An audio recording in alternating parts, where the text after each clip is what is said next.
Hello and welcome to Material Musings. So in today's episode we are going to be looking at these 3 art journals in a bit more detail and be working on maybe 1, maybe 2 of the pages. So let us get started.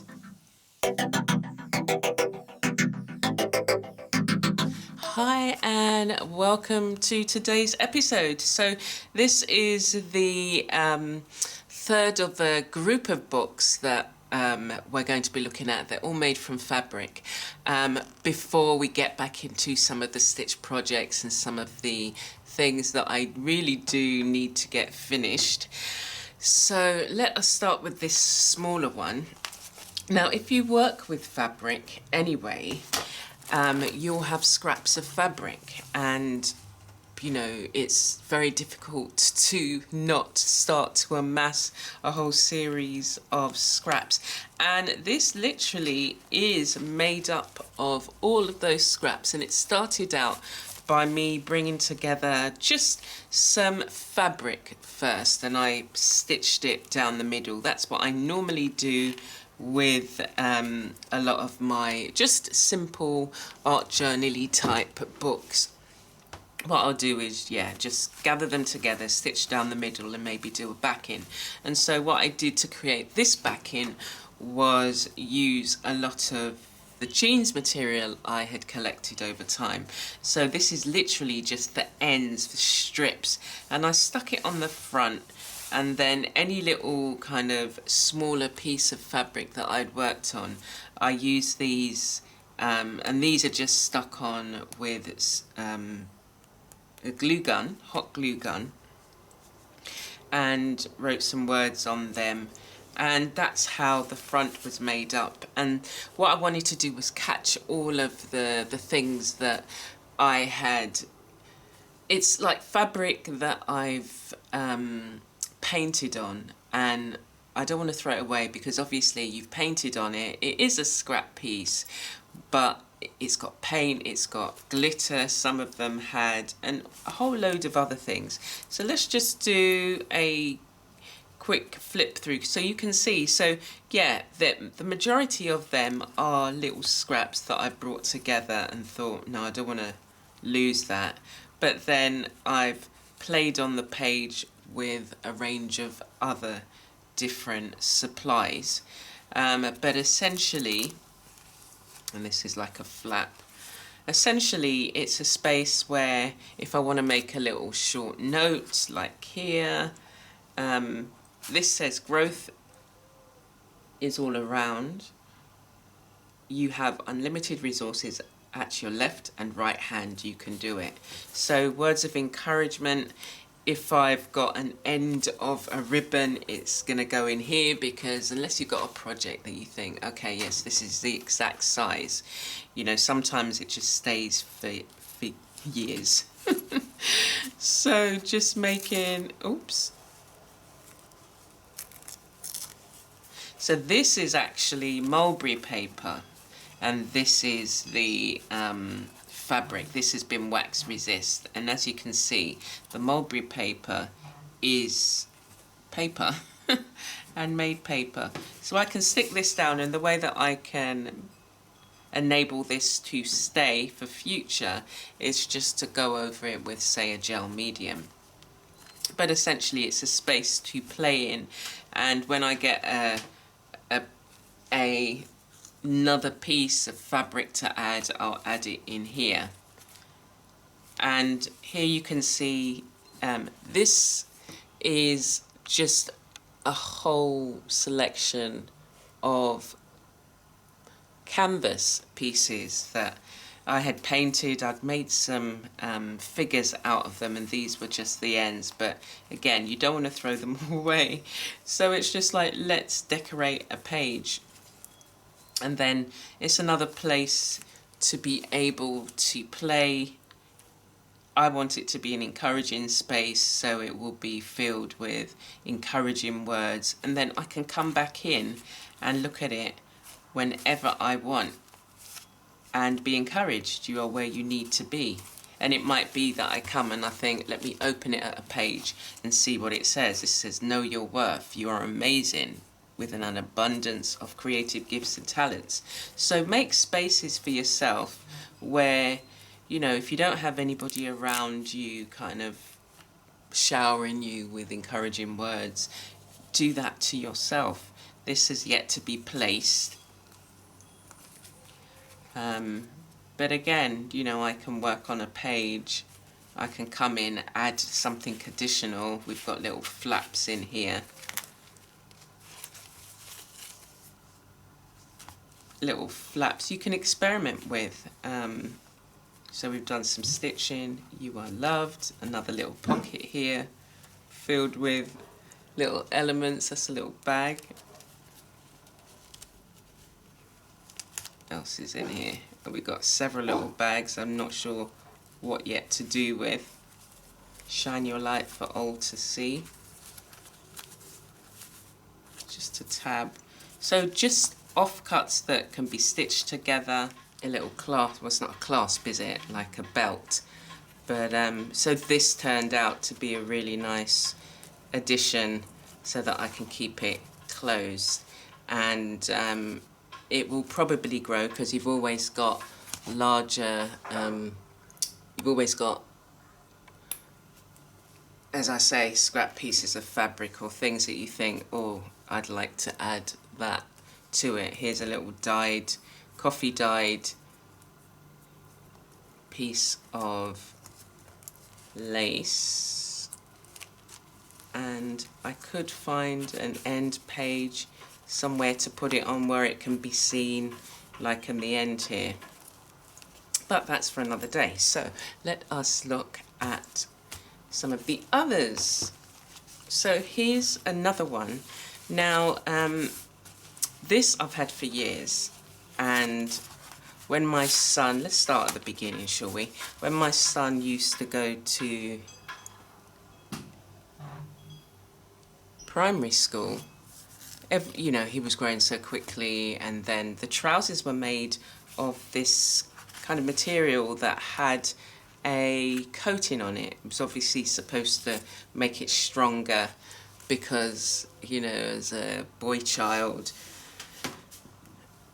the knees were always the areas that were, there was a hole in it. So obviously you always buy new pairs of trousers. So I saw the fabric and I thought, I wonder whether I can paint it. And then I gessoed it, and I never looked back because it provided a space where you could do anything, just like a canvas.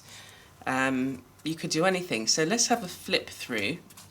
What I've done on here is add, you know, like this is a sari piece, and just, so I've stitched the material first and then added them together, and then the way I joined it was I used wool and stitched it together, so it's literally just one signature. And I've used various different techniques on it, and it's a space for me to then be able to do additional techniques. So painting, I've used Inktense pencils, so it's looking at what kind of supplies you have and do they work well on fabric. And I found I really like the effect of Inktense pencils. I did, this is a transfer. This is probably the only one that has worked for me. Every time I do them, there's always this white film that remains. So I also use it to journal on, writing, again, encouraging words, and stitching. So a lot of this was done prior, and then I've come back in to do some work on it. So all of this was additional work, and then I went through a phase where it was just like, okay, let me just practice figures, and I never came back. So what I want this space to be is a space that actually, when you start the book again, it's completed pages. So whatever idea I was going to do with this is when I was like, I was about 10, and me and my sister were taken to an exhibition, a photographic exhibition, and the couple that took us, they took a photograph of me looking at a photograph, basically. So that's that. And so, I mean, it's nothing much to write home. It's just a play space that I can practice figures, and if I want to take it further, then I can. This figure was actually, I did stitch around it, as you can see on the side, and then just play. So these are all been gessoed, and once you gesso, it makes it feel really nice, just like canvas, basically, which is what the canvas is, just cloth, isn't it, with gesso applied. So yeah, it's a space to experiment and to, you know, do different things. And I haven't really played in these for a while, so I do want to play with some stamps, some homemade stamps, and maybe some paint. I just want to see maybe an effect that I can get. Okay, so that's that one, and here's another one. This is actually made from, it's that, let me see if I can, yeah, here. So you can see it here. It's that material that you post things in. It's very, you can't rip it with your hands, you have to cut it. And so I had a few, and I thought, why don't I make a journal? So again, put it together. The way that I've put it together is I've just stitched down the middle, as you can see. But for each page, I had initially worked on it and then stitched it together as is. And we can see that I've worked on some of them. They're not all finished, so I can come back to some of the pages and finish them off. Some of it is just, I just want to doodle on it, doodle on the page. I've painted on it. The paint's held quite well. As I say, doing the gesso first has helped. And then I've added to this material, this Tyvek, I think it's called, but it's the material that is that you can use for postage envelopes. I've covered it with fabric as well, and it's kind of held quite well.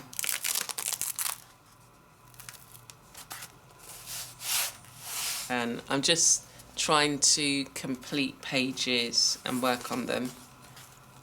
And then I've just done those two, so I'll show you the video of that. I haven't finished, but just playing about really, using my embossing tools and just playing with making marks. And that's that. So also added bits of fabric that I had left over or had been working on and put it with that. So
be continued.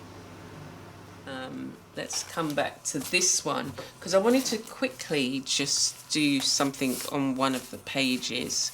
I thought I would play about with the stamps, and I've got some paint on my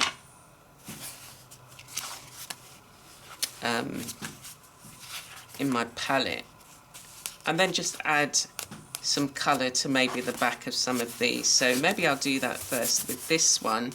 I've got some blue, so let's just have some blues. I'm just going to use up these colours on the piece.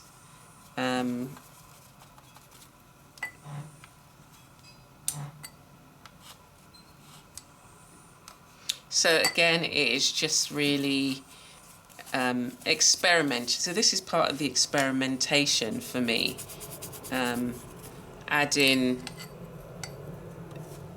the paint to the background, and it goes on really well.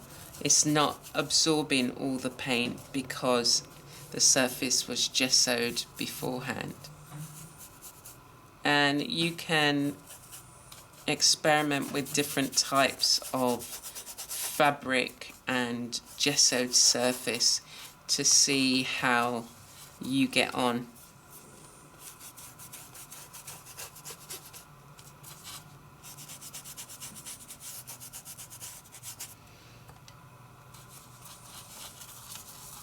And how the paint takes to it.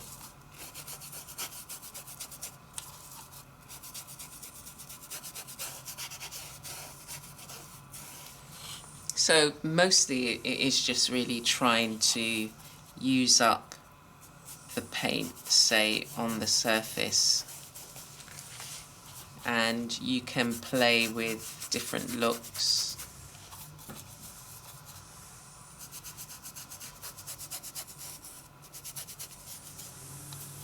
I just really experiment, really. Okay, so we've got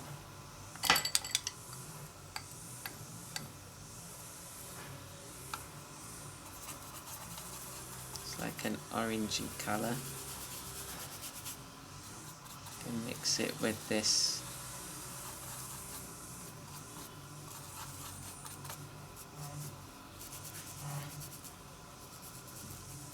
So you can get the paint down and then layer it and add other colours as well as you let it dry. And you can practice, if you like, in terms of doing skin tones and things like that. I like mine to have that kind of abstract look in terms of, you know, depending on what you wear, different colours come out in your face. And you can just, you know, play and practice achieving different looks and getting different results.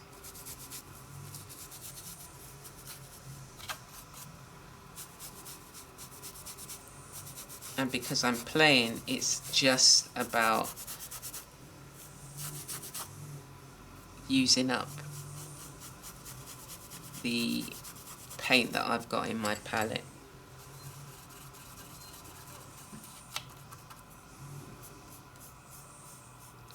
So I'm finding that it's better watered down slightly.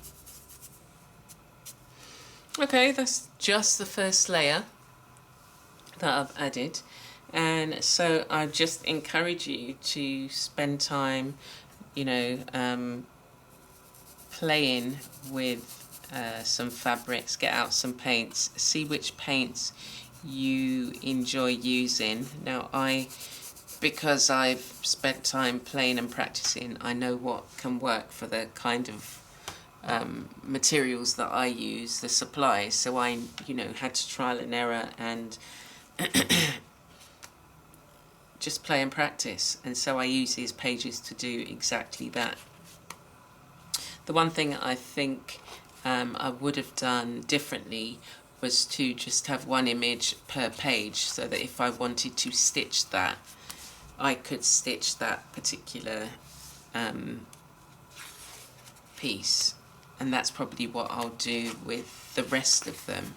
just have that one piece, one painting on each of the pages, so that I can, you know, work with that one. And if I want to stitch, I can stitch. If I want to add beading, embellishments, whatever. And I really like this one. I really want to work with this one. So that one's fine. That one, I can stitch that one. And yeah, I think that's how I'll proceed. That one, we'll see. Either, we'll see which one wins out. So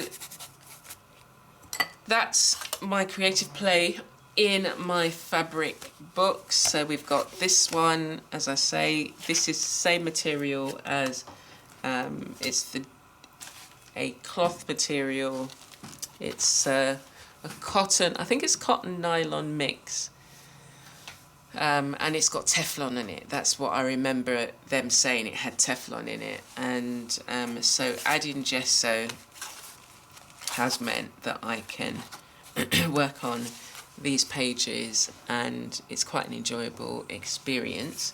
And then we've got this one, which is a kind of whatever material they make these envelopes out of, but I've added fabric, and I really like some of the images. I'm enjoying doing this one. This one was one that I had just left for quite a while, and because there's nothing on the back of that, I think I might add some stitching actually. Yeah. So I'm going to experiment with this one.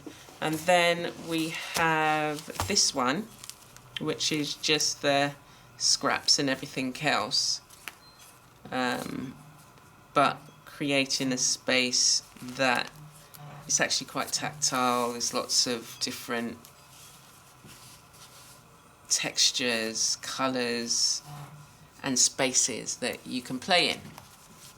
So they're the three. I think next week we're going to get back to doing some of the stitch projects. The only thing I didn't do, which actually I said I was going to do, didn't I? I was going to do some stamping, and then I got caught up in the pictures. So let's finish off with, so these are the three, but let's finish off working on a page and adding some stamping to it. So I think I'll do this one because I might sew on that page, or should I do? Let's just add it to here actually. So I wanted to add some stamping and stenciling, and then I wanted to see what effect. It's nice to be able to create your own stamps and create some patterns on the fabric. So I think my stamp pad needs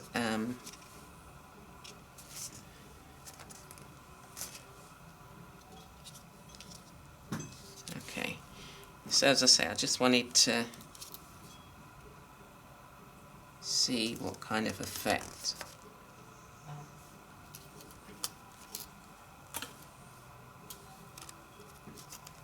I think I need some more ink.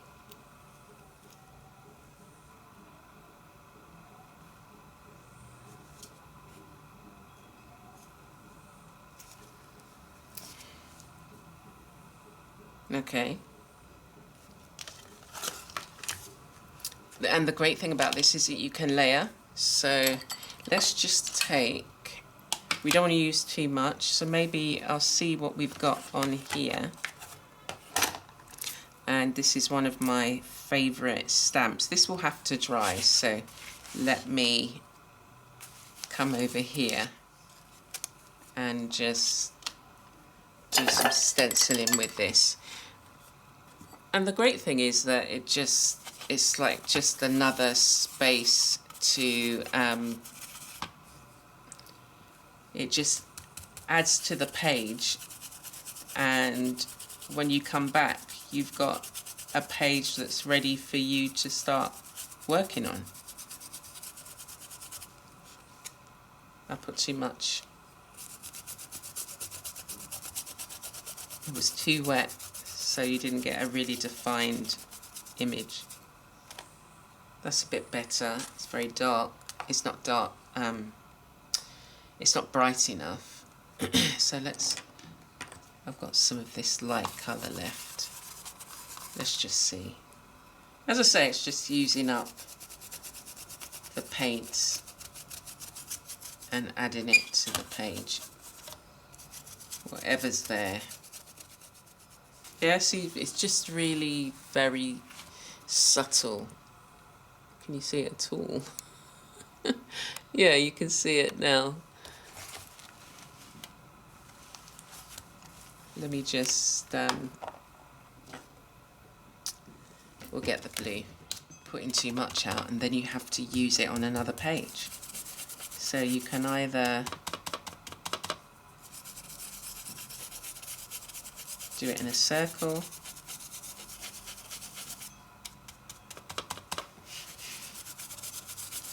and again you don't want to add too much, which I think I probably have done to this, so you're not going to get the definition as much as you could do.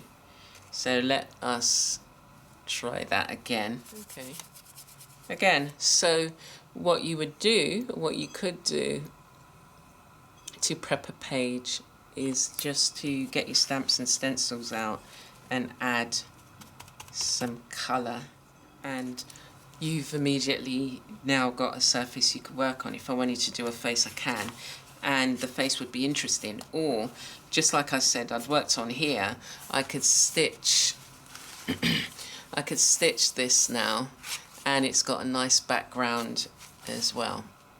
Okay, so yeah, I hope that's been useful, and I hope you decide to play with the supplies that you have. Let me put that there like that. And we didn't work in this one, but I really like this page. So take care for now, and I look forward to seeing you next time.